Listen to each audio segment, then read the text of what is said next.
You're never going to get rid of all your nervousness, and you really wouldn't want to. Because being nervous is a sign that you're keyed up enough to give a good, energetic speech. But it's important to control that nervousness, and there are concrete steps and techniques you can take to do this. Many are things we've already discussed. First, you prepared. You analyzed your audience and researched your topic. Remember that by immersing yourself in the subject, you gained extensive knowledge and enthusiasm. And that knowledge and enthusiasm will go a long ways towards controlling any nervousness you may have. You organized your speech with a clear introduction, discussion, and conclusion. You included examples, demonstrations, and gentle humor. And you made sure to keep it simple. And then you practiced, practiced, practiced.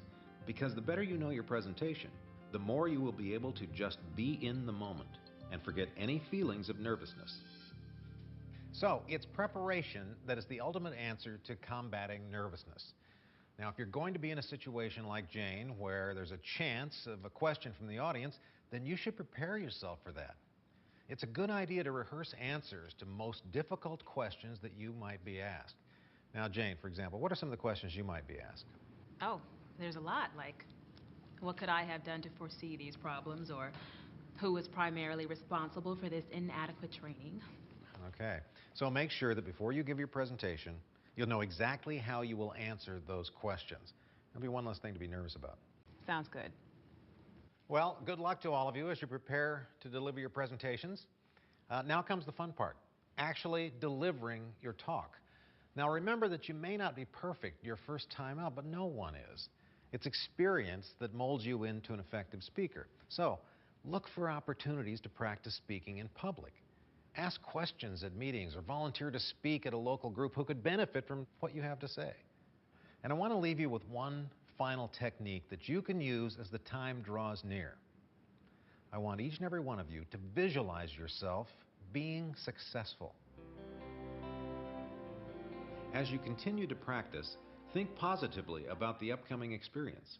An option to hire the equipment providers to do the training was excluded from our contract.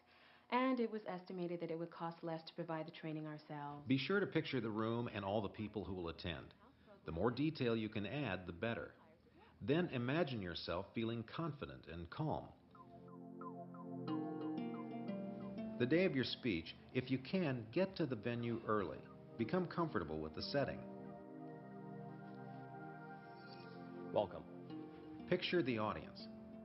Visualize them as friendly and supportive people who are excited to hear you talk. By visualizing a successful outcome, you're conditioning yourself to expect success, and your expectation of success will become a self-fulfilling prophecy. It's easy to say, have fun, but the more you speak publicly, the more fun it will be. Before you know it, the day will come that instead of gritting your teeth and praying for the speech to be over, you'll be looking forward to it and enjoying it. When I was a junior in high school, my chances for going to college looked pretty bad. My grades were good, but my family didn't have the money. All my classmates were going on trips to various colleges, and I was feeling left behind, excluded, like there was nothing exciting in my future. But then I heard about the Barlow College Scholarship Program. The day I received my scholarship, my life was changed. Suddenly, all the closed doors, the frustration, the feelings of being left behind were just lifted off my shoulders. I was practically flying that day. I was so happy. All the Barlow Scholarship recipients that I've spoken with these past few weeks are grateful. Grateful for the incredible opportunity that we received, thanks to people like yourselves. I know we have the talent in this organization to cut our error rate in half, just by increasing in-store training. This chart shows the proportion of incorrectly handled merchandise exchanges. But Jane, why didn't the stores get proper training in the new equipment from the get-go? So why didn't we foresee these problems? Certainly we knew some training would be necessary, but we didn't know to what extent. We decided to have store managers provide initial training and plan to develop an in-house program once we understood the needs. Well, that time has now come. So there we were, making our machine gun noises, right? When Blaine walks up And he proceeds to explain to us how there were no guns on the Spirit of St. Louis. Well, we stood there speechless, and a little scared, I might add.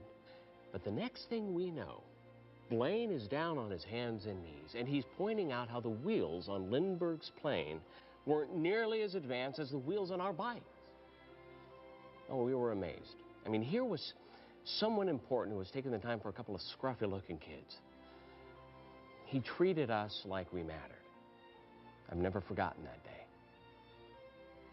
Blaine had that effect on people, and I'm hoping that we've captured a bit of that spirit in this new edition. And so now, it is my privilege to announce the official opening of the Blaine Walker Wing.